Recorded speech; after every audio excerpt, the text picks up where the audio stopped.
감사합니다. 오늘 본문의 말씀을 가지고 시력이 아닌 시각으로라는 제목으로 함께 말씀 나누고자 합니다. 오래전에 보았던 영화가 있습니다. 아직까지 인상에 남아있는 그러한 영화입니다. 바로 눈먼 자들의 도시라는 영화입니다. 노벨 문학상을 수상한 주제의 사라마구라는 그 작가가 쓴 눈먼 자들의 도시라는 책을 영화화해서 우리나라에 2008년도에 개봉하였습니다. 저는 이 영화를 보고 신선한 충격을 받았습니다. 영화는 이렇게 시작합니다. 운전을 하던 한 의사가 영문도 모른 채 시력을 상실하게 됩니다. 그래서 너무나 당황하여서 급한 마음에 황급히 병원에 찾아갑니다. 병원에 찾아간 그때부터 이 사람으로 시작하여서 그 전염병이 삽시간에 많은 사람들에게 번지게 됩니다. 사람들이 순간 앞을 보지 못하게 됩니다. 그 순간 사람들은 극심한 공포와 혼란에 빠지게 됩니다. 점점 나라 가운데 이와 같은 병이 퍼지면서 정부에서는 그냥 이것을 보고만 있을 수 없기 때문에 앞을 보지 못하는 사람들을 수용소에 감금하게 됩니다. 그런데 이상하게도 의사의 부인은 계속해서 앞을 볼 수가 있는 것이었습니다. 그래서 남편을 도와주기 위해서 안 보이는 척하며 남편과 함께 수용소에 감금당하게 됩니다. 그는 보이지 않는 공간에서 유일하게 볼 수 있는 사람은 그녀뿐이었습니다. 사람들은 보지 않게 되자 자신의 삶과 발걸음을 조심하게 되는 것이 아니라 점점 더 짐승처럼 변해만 가게 됩니다. 보이지 않는 가운데 아무 데서나 대소변을 보고 약탈과 방화와 강간과 살인을 서슴지 않습니다. 왜냐하면 서로가 보이지 않기 때문에 들키지 않을 거라라는 그러한 심리가 작용했기 때문입니다. 서로가 보이지 않으면 조심하는 것이 아니라 서로가 보이지 않기 때문에 그냥 본능에 이끌려서 마음대로 마구마구 행동하는 것입니다. 여러분, 이와 같은 상황 가운데 가장 고통스러워하는 사람이 누구인지 아십니까? 이 영화는 유일하게 보고 있는 그 여인을 주목하게 됩니다. 그 여인은 눈먼 자들의 도시 가운데 유일하게 그 광경을 다 보면서 큰 고통 가운데 빠지게 됩니다. 그래서 저자는 독자들에게 이와 같은 질문을 던지는 것입니다. 눈먼 자들의 도시 가운데서 보는 것은 과연 축복인가 저주인가? 저자는 현대인의 모습을 눈먼 자들의 도시로 비유하고 있습니다. 무언가 보는 것 같지만 진정한 것을 보지 못하는 그와 같은 눈이 먼 사람의 모습이 현대인이 아닌가라는 질문을 저자는 우리에게 던지고 있습니다. 여러분은 눈을 뜨고 계십니까? 아니면 눈먼 자와 같이 살아가고 계십니까? 우리 역시 무엇을 본다라고 생각하지만 무엇인가에 눈이 멀어서 살아가고 있습니다. 누구는 돈에 눈이 멀었고 사랑에 눈이 멀었고 자녀에게 눈이 멀었고 대학에 눈이 멀었고 성공에 눈이 멀어 살아가고 있습니다. 이상한 것은 그것에 눈이 멀면 그것이 더 이상 보이지 않아야 하는데 그것만 보인다라는 것입니다. 사랑하는 성도 여러분, 정말 잘 보고 계십니까? 진실된 것을 보기 위해서 시력보다 시각이 중요합니다. 시력을 잃으면 정보를 잃고 식별하는 데 문제가 생기지만 시각을 잃어버리면 나의 인생을 해석할 수 없기 때문에 그렇습니다. 하나님 나라의 관점을 바라보지 못하게 됩니다. 그러므로 시력보다 중요한 것은 시각이라고 이야기할 수 있습니다. 삼중고를 겪었던 헬런 켈러를 모두 잘 아실 것입니다. 그의 친구가 숲속을 거닐고 그녀를 찾아왔습니다. 이때 헬런 켈러가 그에게 질문을 합니다. 뭐 별거 없었어? 라고 질문을 합니다. 그 친구가 대답하길 별거 없었어 라고 대답하는 것입니다. 헬런 켈러는 혼자 중얼거립니다. 두 눈을 뜨고 두 귀를 열고도 본 것도 없고 들은 것도 없다니 정말 이상하군 이라고 이야기합니다. 헬런 켈러 입장에서는 상상만 해도 너무나 흥분되는 장면들인데 너무나 아름다운 소리인데 그것들을 보고 듣고 온 사람이 아무것도 없다라고 말을 하니 그 자체가 이해가 되지 않았던 것입니다. 여러분, 헬런 켈러는 인생을 바라본 시각이 남달랐던 사람입니다. 비록 시력은 약하였지만 인생을 바라보는 시각은 선명한 삶을 살았던 것입니다. 예수님께서는 이상하게도 복음서를 살펴보면 시각장애인들을 유난히 많이 고쳐주셨습니다. 이것은 예수님의 분명한 의도가 있었다라고 생각이 되어집니다. 단순히 예수님께서 우리의 시력을 0.1에서 2.0으로 바꿔주시는 그런 문제가 아니라 인생을 바라보는 시각을 우리에게 고쳐주시기 위해서 의도적으로 이와 같은 일을 하셨다라는 생각이 되어집니다. 오늘 본문 역시 그와 같은 의도 가운데 기술되어져 있습니다. 우리 1절 말씀을 다 함께 읽겠습니다. 시작. 예수께서 길을 가실 때에 날 때부터 맹인된 사람을 보신지라. 아멘. 눈먼 자들의 도시 속에서 유일하게 주님만이 고통을 볼 수가 있었습니다. 모두가 시각장애인이었기 때문에 예수님이 누구인지 알 수가 없었습니다. 예수님이 앞에 있어도 그분이 누군지 모릅니다. 주님께서 먼저 그를 보셨습니다. 주님은 보셨고 제자들은 질문을 합니다. 우리 2절 말씀을 함께 읽겠습니다. 시작. 제자들이 물어 이르되 라삐여, 이 사람이 맹인으로 난 것이 누구의 죄로 인함이니이까? 자기이니이까 그의 부모이니이까? 아멘. 이 질문을 보면 그 사람의 수준을 알 수가 있습니다. 그 사람의 질문이 그 사람의 수준을 이야기해 줍니다.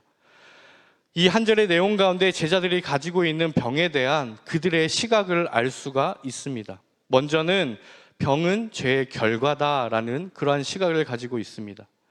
맹인으로 난 것이 누구의 죄로 인함입니까? 자기의 죄입니까? 아니면 부모의 죄입니까? 라고 이야기합니다. 전제는 이미 깔려 있는 것입니다. 그것이 무엇입니까? 바로 죄입니다. 제자들의 관점이었습니다. 병, 그러면 분명히 죄의 문제로 그 사람에게로 다가왔다라는 것입니다. 그것이 자기의 문제든 부모의 문제든 병은, 고통은, 아픔은 죄의 문제로 기인했다라는 것입니다. 이것은 당시 유대인들의 병에 대한, 고통에 대한 시각을 보여주고 있는 것입니다. 그런데 여러분, 실은 우리는 고통의 원인에 대해서, 병의 원인에 대해서 아주 정확하게 알 수 없습니다. 더군다나 여러분, 이 사람은 날 때부터 맹인이었습니다. 자신의 실수와 의지와 상관없이 고통이 주어진 것입니다. 그러니 이 사람 입장에서 얼마나 마음이 무겁고 원망스럽겠습니까? 잘 나가는 개그맨이었다가 2004년도부터 시력을 잃어서 지금은 완전히 앞을 볼 수 없게 된 이동우 씨가 있습니다. 정말 힘든 시간을 보내고 있는데 엎친 데 덮친 격으로 그를 너무나 곁에서 사랑하며 잘 보필해 주던 아내마저 뇌종양에 걸려서 한쪽 시력을 잃어버렸습니다. 그때는 정말 젓가락 하나도 들 힘이 없었다라고 이야기합니다. 그러며 기자가 인터뷰를 하며 질문을 합니다. 그때 가장 힘든 것이 무엇이었습니까? 그때 이동우 씨는 이렇게 이야기합니다. 그때 가장 힘든 것은 바로 억울함이었습니다라고 이야기합니다. 여러분, 우리 인생 가운데 정말 힘든 문제 가운데 하나는 억울함이라고 저는 생각합니다. 내가 그렇게 크게 잘못한 것이 없는데 난 그래도 이만하면 열심히 살아보려고 노력하였는데, 믿음을 가지고 열심히 살려고 몸부림도 쳤는데 내 삶 가운데 원인을 모르는 그런 문제들이 다가오는 것입니다. 아무리 생각해도 원인을 모르겠습니다. 그때 사람들의 많은 평가들과 시선들, 그리고 그것을 혼자 감당해야 하는 그 마음들, 그 가운데 수많은 억울함을 지니고 살아가는 많은 사람들이 있습니다. 여러분, 사람들은 누구나 병이 생기면 자신의 과거를 되돌아보게 됩니다. 내가 혹시나 어떤 큰 죄를 저질렀나? 그리고 그 죄를 꼭 찾아냅니다. 혹시나 나의 자녀들에게 아픈 일이 생기거나 안 좋은 일이 생기면 부모님들은 항상 내 죄 때문이라며 가슴을 칩니다.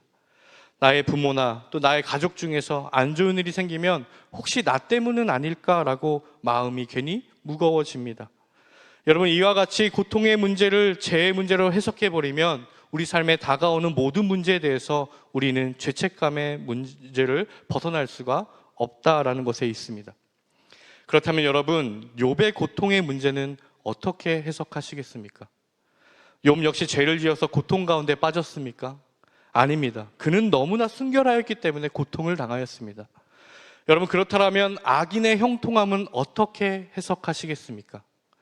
우리가 생각하기에 고통이 죄의 문제라면 악인들은 전부 다 고통을 당해야 하는데, 여러분, 그렇지가 않습니다.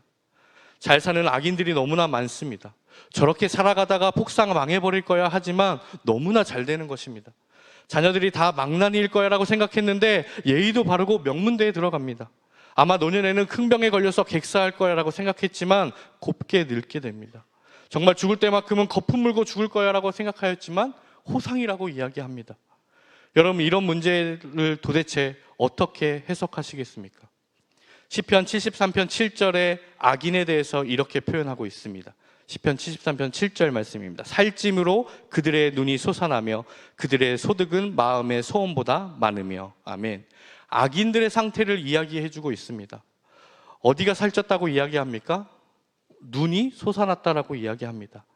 얼마나 포동포동하게 살이 쪘는지 눈이 솟아났다고 이야기합니다. 사람이 가장 마지막에 살찌는 곳이 눈두덩이라고 이야기합니다. 눈에 살이 쪄서 눈이 솟아난 것입니다. 여러분, 이러한 문제를 어떻게 해석하시겠습니까? 여러분, 고통의 문제는 모두 다 죄의 문제로 해석할 것이 아닙니다. 여러분, 죄책감의 감정에서 자유하시기를 주님의 이름으로 축복합니다. 죄의 굴레에서 벗어나게 되시기를 주님의 이름으로 축복합니다. 그리고 제자들이 가지고 있던 이 질문에 포함된 또 다른 이들의 시각이 무엇인가 하면, 나는 이 병과는 상관이 없다, 상관이 없는 사람이다 라는 그러한 시각입니다. 여러분, 그렇기 때문에 그렇게 함부로 이야기하고 있는 것입니다. 다른 사람의 이야기를 하면서 함부로 죄의 문제로 단정지어 버리는 것입니다. 아니 땐 굴뚝에 연기 나나? 라고 생각하며 이런 말을 하며 남의 고통의 문제를 함부로 고통의 문제로 해석해 버리게 되는 것입니다. 정작 그것이 자신의 문제라면 그렇게 쉽게 해석을 내릴 수도 없고 그렇게 빨리 결론 내릴 수도 없는 법입니다. 마치 자신은 온전한 사람인 것처럼, 마치 자신은 평가자인 것처럼 남의 고통을 함부로 이야기하면서 자신은 쏙 빼놓고 있는 것입니다. 사랑하는 성도 여러분, 정말 제자들이 온전했습니까? 예수님 보시기에는 전혀 그렇지 않았습니다. 오늘 본문 이후의 말씀을 보시면 아시겠지만 오히려 본다라는 사람들이 주님께서 말씀하시기를 그들이 오히려 맹인이다라고 말씀하고 계십니다. 오히려 그들은 진정한 주님의 모습을 깨닫지 못했습니다. 문제는 시력의 문제가 아니라 주님을 바라보는, 고통을 바라보는 시각이 왜곡되어져 있기 때문에 그렇습니다. 하박국 역시 그와 같습니다. 하박국은 이와 같은 질문을 던집니다. 하나님, 왜 악인들은 의인보다 형통합니까? 왜 우리가 불의한 자들에게 고통을 당해야만 하는 것입니까? 라고 질문을 던질 때 하박국의 전제는 무엇입니까? 자기는 의인이고 바벨론은 악인이다 라는 전제가 깔려 있는 것입니다. 여러분, 정말 그렇습니까? 내가 의인입니다. 의인인 내가 왜 고통을 당해야 합니까? 라고 당당하게 말할 정도로 우리가 온전한 사람들입니까? 여러분, 우리는 그러한 평가 속에서 우리를 빼놓을 수 없는 연약한 존재입니다. 그 평가 속에서 항상 우리 역시 들어가 있어야만 합니다. 제자들의 시각은 이 두 가지에서 잘못되었습니다. 병의 문제를 죄의 문제로 두고 그 문제 속에서 자기를 쏙 빼고 있는 것입니다. 여기에 대해서 주님은 전혀 새로운, 상상하지 못한 한 가지 시각을 우리에게 말씀해주고 계십니다. 우리 본문 3절 말씀을 다 함께 읽겠습니다. 시작.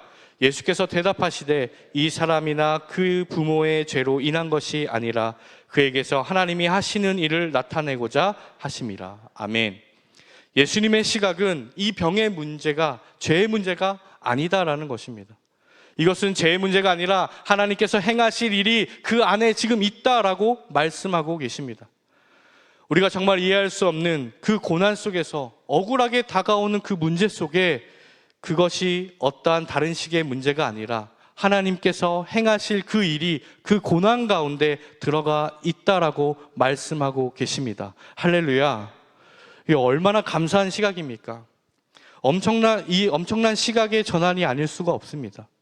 죄책감의 감정에서 해방될 수 있습니다. 과거에 저지른 실수 가운데 매여서 나의 인생의 모든 민재와 현재 그리고 그런 고통 가운데 보내는 것이 아닙니다. 그것은 과거 지향적입니다. 여러분, 과거를 계속해서 지향해서 과거를 묵상한다라면 어떻게 우리가 과거의 굴레에서 벗어날 수가 있겠습니까? 예수님의 시각은 과거가 아닌 미래를 바라보고 계십니다. 하나님의 행하실 일이 그 안에, 그 가운데 있다라고 말씀하고 계십니다. 유진 피터슨이 번역한 메시지 성경에 오늘 본문의 3절 말씀을 이와 같이 번역하고 있습니다. 함께 읽겠습니다. 시작. 탓할 사람을 찾으려고 하니 너희의 질문이 잘못되었다. 이 일에 그런 식의 인과관계는 없다. 차라리 너희는 하나님께서 어떠한 일을 하시는지를 주목해 보아라. 아멘. 너희는 하나님께서 어떠한 일을 하시는지 주목해야 된다. 고통의 문제에 그와 같은 자연스러운 인과관계는 없다.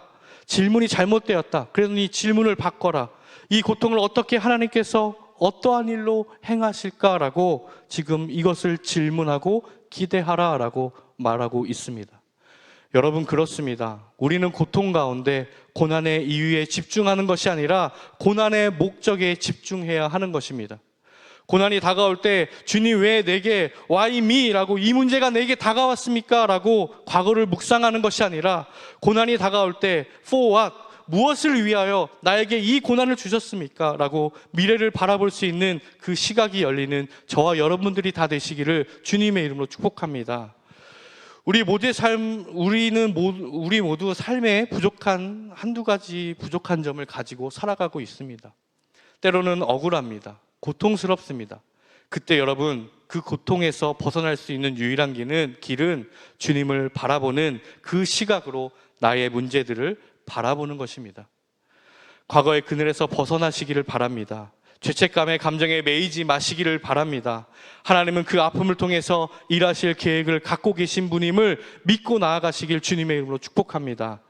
주님의 시각을 품었던 한 여인 중에 일본의 다하라 요네코라는 여인이 있습니다. 이 여인의 삶이 굉장히 어려웠던 것만 같습니다. 그래서 18살 꽃다운 나이에 자신의 인생을 너무나 비관하여서 달려오는 전차에 몸을 던졌습니다. 그녀의 소원대로 죽었으면 다행일 것 같지만 눈을 떠보니 중환자실에 있었습니다. 눈을 떠보니 없는 게 있습니다. 두 다리가 없습니다. 왼쪽 팔이 없습니다. 그리고 오른쪽 손가락 2개가 없습니다. 남은 것이라고는 오른쪽 손가락 3개만 남았습니다. 그렇지 않아도 삶이 힘들어서 몸을 던졌는데 눈을 떠보니 남은 게 손가락 3개가 전부였습니다. 얼마나 이 여인이 힘들었겠습니까? 자살하려고 여러 차례 시도했지만 손가락 3개를 가지고 죽을 길을 찾지 못하여서 근근히 살아가고 있었습니다. 그러던 중에 선교사 지망생이었던 아키도 씨를 만나게 됩니다. 이 아키도 씨를 만나서 그는 예수님을 만나게 됩니다. 새 생명을 얻게 됩니다. 새로운 인생을 바라보는 시각이 열리게 됩니다. 그래서 그녀가 이와 같이 고백하고 있습니다. 하나님, 제게는 손가락 3개나 있습니다라고 고백하게 됩니다. 온몸이 멀쩡할 때 많은 것을 가질 때에는 너무나 인생이 부족하다라고 생각하여서 죽고 싶었지만 그의 시각이 변화되자 하나님, 제게는 손가락이 3개나 있습니다라고 믿음의 고백을 하고 있습니다. 시각이 변화된 것입니다. 이 여인이 자신의 인생을 회고하면서 쓴 책의 제목이 무엇인가 하면 사는 것은 황홀합니다입니다. 여러분, 손가락을 보시기 바랍니다. 또 발가락을 보시기 바랍니다. 우리의 인생 역시 황홀한 것입니다. 하나님께서 우리 인생 가운데 행하실 일이 분명히 있기 때문에 그렇습니다. 바로 시각의 변화입니다. 그 시각이 변화되면 가진 것이 없어도 잘려나가도 그 가운데 살 것 같지 못했던 그런 인생이 살만한 인생, 살아갈 만한 의미들을 발견할 수 있는 것입니다. 저 여러분, 그 시각이 열리는 복된 시간이 되시기를 주님의 이름으로 축복합니다. 더군다나 감사한 것은 주님께서 너희 이 시각을 가져야 돼. 왜 못 가져? 라고 강요만 하는 것이 아니라 그 시각을 가질 수 있도록 구체적인 방법을 오늘 본문의 사람을 통하여서 그의 삶 가운데 행하고 계십니다. 함께 살펴보도록 하겠습니다. 첫 번째는 나를 창조하신 분과 만나라입니다. 주님은 정말 창의적이신 분이십니다. 가장 독특한 방법으로 이 맹인을 고쳐주셨습니다. 본문 6절 말씀을 다 함께 읽겠습니다. 시작.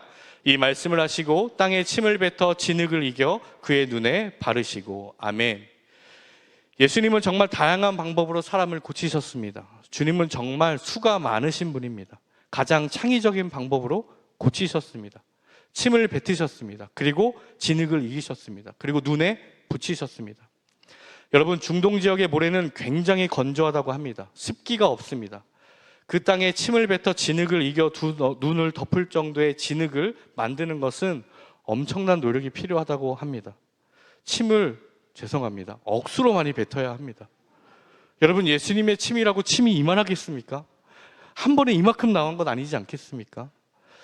이 사람은 기대했을 것입니다. 내 인생의 고통 가운데서 하나님께서 행하실 일이 있으시다고? 그게 무엇일까? 너무나 궁금하고 기다리고 기대되고 있는데 침 뱉는 소리가 계속 들리는 겁니다. 그러더니 무언가 조물락조물락거리는 소리가 들리더니 두 눈에 턱 붙이는 겁니다. 여러분 모두 아시지 않습니까? 눈은 굉장히 예민한 곳입니다. 눈꺼풀 속에 먼지 하나 들어가도 돌멩이가 들어간 것 같습니다. 눈썹 하나 들어가면 철심으로 찌르는 것 같습니다. 그런데 두 눈을 모래로 만지셨습니다. 만약에 눈꺼풀을 조금만 들어도 굉장한 통증이 몰려왔을 것입니다. 더군다나 이 사람은 앞이 안 보이는 사람이기 때문에 다른 감각이 아마 발달하지 않았을까 생각되어집니다. 그렇다면 만약 후각이 발달되었다면 어떻게 되었을까요? 여러분, 이와 같은 방법이 납득이 되십니까? 우리는 잘 원하지 않지만, 납득이 되지 않지만 이 말씀을 보면서 저는 이런 생각이 들었습니다. 아, 이 사람의 입장에서는 또 다른 새로운 경험이었겠구나라는 생각이 들었습니다. 여러분, 진흙은 무엇입니까? 흙은 창조의 재료였습니다. 하나님께서 흙으로 손수 인간을 만들어 주셨습니다. 하나님께서 너를 통한 계획이 있어 라고 말씀하신 후에 그 흙으로 마치 창조의 하나님의 모습으로 너의 눈을 만지고 계신 것입니다. 이게 부족하지, 내가 온전하게 해줄게. 6절의 말씀을 보니까 진흙을 바르시고 라는 단어가 나오고 있습니다. 이 바르시고의 단어는 기름을 붓다라는 단어와 동일한 단어를 사용하고 있습니다. 무엇이 연상되십니까? 저는 성령의 부으심을 연상하였습니다. 여러분, 그 순간에 그 사람은 창조의 재료로서 하나님께서 그의 부족한 눈을 만지시는 것을 느끼셨을 것입니다. 그 순간에 거룩한 기름이, 거룩한 성령이 자신의 온머리를 덮는 것을 느꼈을 것입니다. 그 순간 주님께서 그 앞에 너희를 향한 하나님의 계획이 있어 라고 그 소리를 들으며 하나님과 성령님과 예수님의 온전한 그 하나님의 거룩한 임재 가운데 그는 아마 잠겼을 것입니다. 여러분, 그렇습니다. 우리의 인생 가운데 진정한 변화는 습관 하나 바꾸고 결심 하나 하고 무엇을 나의 의지로 실행한다라고 해서 내 인생이 변화되는 것이 아니라 나를 창조하신 그 하나님을, 주님을 만나야 변화되는 줄로 믿습니다. 그리하여서 우리 모두 주님을 만나시기를, 날마다 만나시기를 주님의 이름으로 축복합니다. 여러분, 무엇으로 우리 인생을 바꿀 수 있겠습니까? 우리의 인생이 빈곤한 것은 다른 것이 부족해서 있는 것이 아니라 창조주 하나님에 대한 그 묵상이 약하기 때문에, 그 하나님을 크게 바라보지 못하기 때문에 우리의 인생 가운데 결핍이 찾아오는 것입니다. 주님은 우리 창조주이십니다. 우리 역시 없다가 하나님께서 만들어주신 존재들입니다. 사랑하는 성도 여러분, 부족한 부분이 있으십니까? 온전치 못한 부분이 있으십니까? 창조주 하나님을 온전히 묵상하시기를 주님의 이름으로 축복합니다. 모든 문제 해결되신 예수님을 만나시기를 주님의 이름으로 축복합니다. 하나님께서 지금도 창조의 역사를 우리 삶 가운데 행하실 것을 믿음으로 하나님께 나와 주님을 만나는 저와 여러분이 되시기를 주님의 이름으로 축복합니다. 이 사람은 주님께서 어떤 작업을 해주시고 또 있을까요? 두 번째로, 나를 구원하실 예수님께로 달려가는 것입니다. 여러분, 예수님께서 진흙을 두 눈에 붙이신 다음에 실로암에 가서 씻으라고 말씀하셨습니다. 이 장소에서 실로암까지는 약 2km 정도 떨어져 있습니다. 그리고 길이 내리막길입니다. 여러분, 앞이 보이지 않는 사람에게 이처럼 내리막길을 걸어간다는 것은 정말 간단한 일이 아닙니다. 수많은 장애와 또 넘어지고 구르고 또 짚을 것이고 휘청거리면서 거기까지 갔을 것입니다. 오늘날 같았으면 아마 선글라스를 끼고 가지 않았을까요? 자신의 약점을 가리기 위해서 말입니다. 하지만 이 사람의 눈에는 무엇이 있습니까? 진흙이 있습니다. 이 진흙이 온몸을 덮었을 것입니다. 넘어지고 구르면서 온 얼굴은 아마 진흙더미가 되었을 것입니다. 사람들은 그 모습을 보면서 혀를 찌찌찌 거렸을 것입니다. 평생 구걸하더니만 그래도 정신은 멀쩡했었는데 이제 정신마저 돌았군이라고 하며 이렇게 찌찌찌 거리며 그의 사람의 모습을 평가했을 것입니다. 하지만 여러분, 그 사람의 심령은 전혀 그렇지 않습니다. 그 사람은 지금 어디로 가고 있습니까? 실로암으로 가는데 누구의 말을 듣고 가고 있는 것인가 하면 주님의 말씀을 듣고 그 말씀에 순종하며 나를 보내신 그분과 함께 그분의 말씀을 가지고 지금 걸어가고 있는 것입니다. 그 사람 안에는 어떠한 일이 벌어질지 모르겠지만 그 순간에 하나님께서 내 삶을 통해서 행하실 그 일을 기대하며 바라보며 그 길을 지금 걸어가고 있습니다. 여러분, 7절 말씀을 다 함께 읽겠습니다. 시작. 이르시되 실로암 못에 가서 씻으라 하시니, 실로암은 번역하면 보냄을 받았다는 뜻이라. 이에 가서 씻고 밝은 눈으로 왔더라. 아멘. 7절 말씀을 가만히 살펴보면 주님께서 결코 너가 가서 씻으면 눈이 떠질 거야 라고 말씀하신 이러한 약속은 없습니다. 어떠한 말씀이 있습니까? 그냥 가서 씻으라입니다. 그런데 이 사람은 일어나서 걸어갑니다. 여러분, 이것이 기적입니다. 그의 시각이 인생을 바라보는, 주님을 바라보는, 고통을 바라보는 그러한 시각이 변화되었던 것입니다. 나를 먼저 봐주시고 나에게 찾아와 주시고 나를 향한 계획으로 말씀하시는 그런 예수님이 말씀하신 그 지점까지 힘들지만, 연약하지만, 부족한 것을 드러내야 하지만 거기까지 힘차게 걸어가는 것입니다. 순종함으로 나아가는 것입니다. 저와 여러분, 그와 같은 발목에 힘이 생길 수 있기를, 그러한 귀한 시간이 되시기를 주님의 이름으로 축복합니다. 여러분, 실로암에는 전혀 치유의 요소가 없습니다. 실로암은 그냥 바위를 뚫어서 만든 인공 호수입니다. 거기에는 어떠한 이적과 기적과 같은 일이 없습니다. 38년 된 베데스다 연못 가운데 앉아있는 그 사람, 거기에 앉아있는다고 병고침을 받는 것 아니었습니다. 수가성의 여인이 야곱의 우물을 찾았지만 거기 간다고 인생의 갈증이 해결되는 것은 아닙니다. 하지만 이 세 곳에 공통점이 있다라면 그 우물가에서 주님을 만났다라는 것입니다. 주님을 만나면 그곳이 실로암이든 베데스다 연못가이든 야곱의 우물이든 그곳에서 주님을 만나면 보게 될 것이고 갈증은 해결될 것이고 걷고 뛰는 곳이 바로 되는 것임을 믿으시길 주님의 이름으로 축복합니다. 주님께서 우리를 구원하실 것이기 때문에 그렇습니다. 여러분, 실로암이라는 명칭은 별로 중요하지가 않습니다. 주님께서 베데스다로 가 했으면 베데스다로 갔을 것입니다. 야곱의 우물가로 가라고 이야기했으면 그곳으로 갔을 것입니다. 지명이 중요한 것이 아니라 주님께서 말씀하신 그 말씀을 붙잡고 힘들지만, 버겁지만, 넘어지지만, 연약하지만 끝까지 걸어가는 것입니다. 왜냐하면 주님의 행하실 일이 있기 때문에 그렇습니다. 사랑하는 성도 여러분, 실로암이라는 뜻은 참 의미심장합니다. 7절 말씀을 보니까 실로암의 뜻을 보내심을 받았다라고 해석하고 있습니다. 실로암은 보내심을 받았다라는 뜻입니다. 익숙한 표현 아닙니까? 예수님께서 자신을 표현할 때 즐겨 사용하시던 표현이 무엇인가 하면 나는 보내심을 받은 자다라는 표현이었습니다. 예를 들면 스가랴 2장 11절 말씀입니다. 나는 내 가운데에 머물리라. 내가 만군의 여호와께서 나를 내게 보내신 줄 알리라. 구약의 선지자를 통하여서 주님을 예언하신 것입니다. 요한복음 12장 44절 말씀입니다. 예수께서 외쳐 이르시되 나를 믿는 자는 나를 믿는 것이 아니요 나를 보내신 이를 믿는 것이며. 아멘. 누가복음 4장 33절 말씀입니다. 예수께서 이르시되 내가 다른 동네에서도 하나님의 나라 복음을 전하여야 하리니 나는 이 일을 위해 보내심을 받았노라 하시고. 아멘. 주님께서는 곳곳으로 나는 보내심을 받은 자야 라고 표현하고 계십니다. 의미심장하게 주님께서는 이 사람을 어디로 보내시고 계신가 하면 보내심을 받은 그 장소, 주님과 동일한 의미를 담고 있는, 주님이 이 땅 가운데 오신 그 정체성을 담고 있는 보내심을 받은 장소로 이 사람을 지금 보내고 있습니다. 무슨 말입니까? 이 사람이 지금 걸어가고 있는 이 실로암의 방향은 실로암 자체가 중요한 것이 아니라 주님께로 달려가고 있다라는 사실입니다. 사랑하는 성도 여러분, 여러분이 가는 곳이 어디인지 간에 여러분이 주님의 말씀을 붙잡고 걷는 그 길이라면 그 길 끝에 주님께서 계시는 줄 믿습니다. 우리가 가는 그 길에, 우리가 말씀을 붙잡고 가는 그 길에 주님께서는 계십니다. 그곳에서 나를 향한 하나님의 일들을 보게 될 것입니다.